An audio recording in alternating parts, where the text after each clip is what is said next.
नमस्कार दोस्तों, प्रतिज्ञा कोचिंग के यूट्यूब चैनल पे आपका हार्दिक स्वागत है। और इंडियन कॉन्स्टिट्यूशन के संवैधानिक इतिहास के अगले वीडियो में हम लोग पदार्पण करेंगे। और आज बहुत ही महत्वपूर्ण नहीं बल्कि बहुत सिंपल थोड़ा सा कम महत्वपूर्ण अधिनियमों के बारे में बात करेंगे। और इसलिए आज हम लोग 3 अधिनियम कंप्लीट करेंगे। 1873 का लेके चलेंगे, 1876 लेंगे, 1892 लेंगे। तो सबसे पहले हम लोग 1873 के अधिनियम से शुरुआत करते हैं।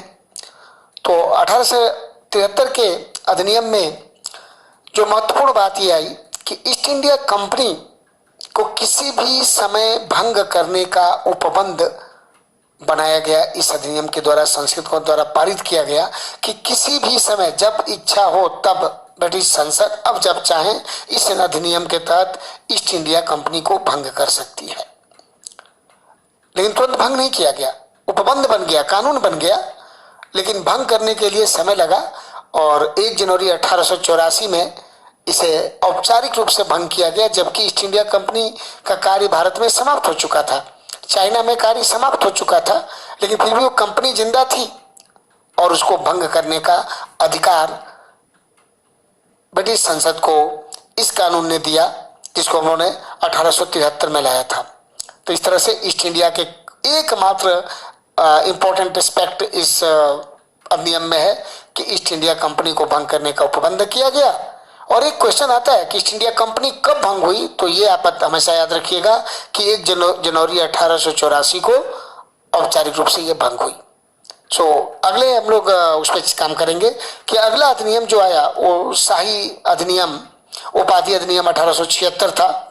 और शाही उपाधि अधिनियम 76 में भी बहुत ही कम पॉइंट पर हम लोग को बात करना है, तो उसको भी अभी हम लोग खत्म करते हैं। इस अधिनियम में सबसे पहला जो काम हुआ ये काम हुआ कि केंद्रीय कार्यकारिणी के 6ठे सदस्य की नियुक्ति की गई। मतलब अभी तक जो केंद्र के में पहले 4 थे, 4 से 1861 में 5वां एक विधि विशेषज्ञ को लाया गया था, अब एक 6ठा सदस्य भी लाया गया।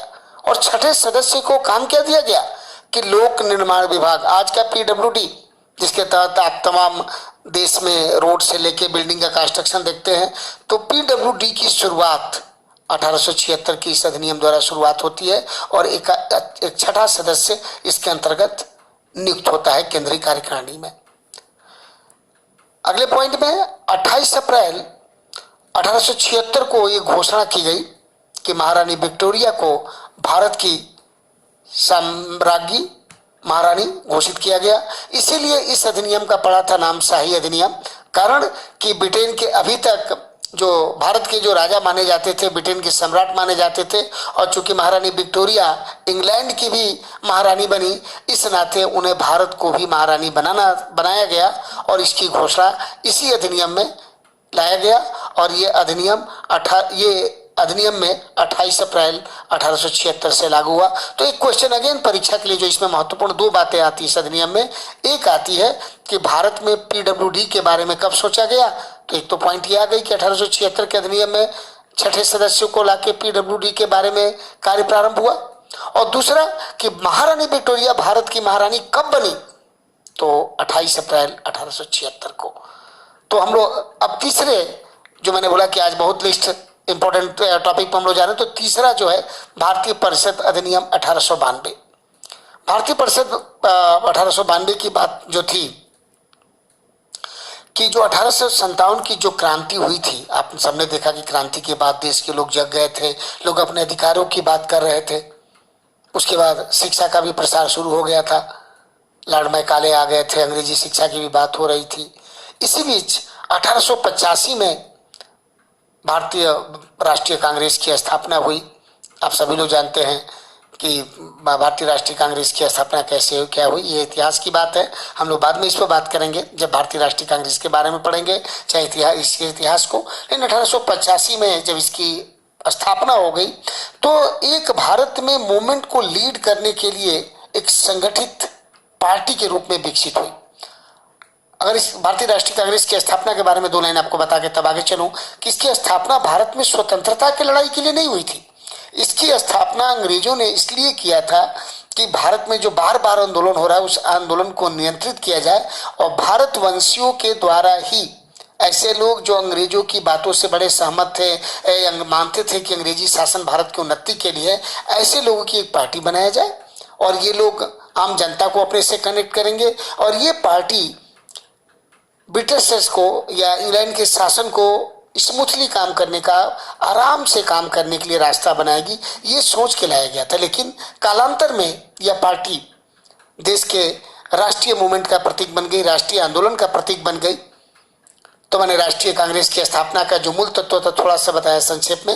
अब पुनः हम लोग इतिहास, संवैधानिक इतिहास में आते हुए बात करते हैं कि राष्ट्रीय कांग्रेस की स्थापना हुई और इसके बाद इसके लोगों ने अपना विचार रखना शुरू कर दिया। उधर एल्बर्ट बिल को लेकर विवाद हो गया, भारतीयों को प्रशासन और विधि निर्माण में और अधिक प्रतिनिधित्व की मांग काफी जोर पकड़ लिया कि भाई अब आप प्रशासन करिए, लेकिन टोटल आप नहीं करेंगे, उस प्रशासन में भारतीयों को मिलाइए, कानून बनाइए, लेकिन कानून आप स्वतः नहीं बना सकते हैं। कानून बनाने के लिए आपको भारतीयों को भी उस विधान परिषद की या कार्यकारिणी की परिषद का मेंबर बनाइए जो ये बनाती है।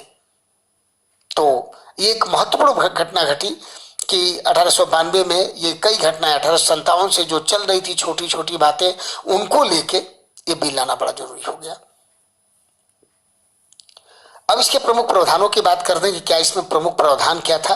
तो इसके पहला प्रमुख प्रावधान यह था कि जहां कार्यकारिणी के सदस्यों की न्यूनतम संख्या 6 और मैक्सिमम 12 रखी गई थी, इसके द्वारा वो संख्या बढ़ा के 10 में न्यूनतम और 16 अधिकतम कर दी गई।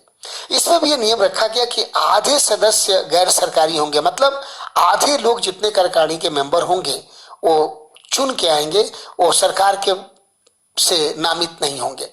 इसके लिए तय भी हुआ कि जो गैर सरकारी सदस्य आएंगे, इसमें 4 सदस्य 4 प्रांतों से चुन के आएंगे। एक व्यक्ति बंगाल से चुना जाएगा, एक बंबई से चुना जाएगा, एक मद्रास से चुना जाएगा और उत्तर पश्चिमी सीमा प्रांत जो आज का यूपी है, उस समय उत्तर पश्चिमी सीमा प्रांत कहलाता था, यहाँ के विधानमंडल से भी चुन के एक बंदा आएगा। इसके साथ कलकत्ता, क्योंकि बंगाल में कलकत्ता को ज्यादा पावरफुल बनाते हुए अलग उसकी व्यवस्था की गई थी। आपने देखा भी होगा कि हमने लेफ्टिनेंट गवर्नर की नियुक्ति का प्रावधान पहले किया हुआ था। तो कलकत्ता से भी एक बंदा चुन के हमारे पास आएगा। तो देखेंगे कि पहली बार भारत में अप्रत्यक्ष निर्वाचन पद्धति की शुरुआत हुई। जैसे कि आज के डेट में हम लोग राज्यसभा के मेंबर, चाहे विधान परिषद के मेंबरों का चुनाव जो करते हैं, ये अप्रत्यक्ष निर्वाचन है। हम डायरेक्टली नहीं चुनते, ये हमारे चुने हुए प्रतिनिधियों के द्वारा ये प्रतिनिधि चुने जाते हैं। उसी तरह से उस समय जो विधानमंडल के सदस्य होते थे, वो लोग एक एक सदस्य चुन के भेजेंगे। जैसे कि आज के डेट में हम राज्यसभा के लिए हमारे एमएलए लोग मिलकर चुनते हैं, वैसे चुन सकते थे। तो एक बहुत बड़ी बात थी ये। अगली बात, बहुत बड़ी बात दूसरी भी इसमें आती है कि सदस्यों के परिषद में बैठक जो होती थी, उसमें प्रश्न पूछने तथा बजट पर बहस करने का अधिकार मिल गया, किंतु मतदान करने या अनुपूरक प्रश्न पूछने का अधिकार नहीं था। मतलब ये बहुत बड़ी बात है। आज के डेट में जब संसद की चाहे विधानसभा की बैठक होती है, तो उस बैठक में जितने मेंबर्स होते हैं, जितने सदस्य, उनको प्रश्न पूछने का अधिकार होता है। चाहे जब बजट सेशन आता है, बजट के ऊपर जो है वो बहस करने का अधिकार होता है। इस अधिकार की शुरुआत भी 1852 के इस अधिनियम द्वारा हुआ।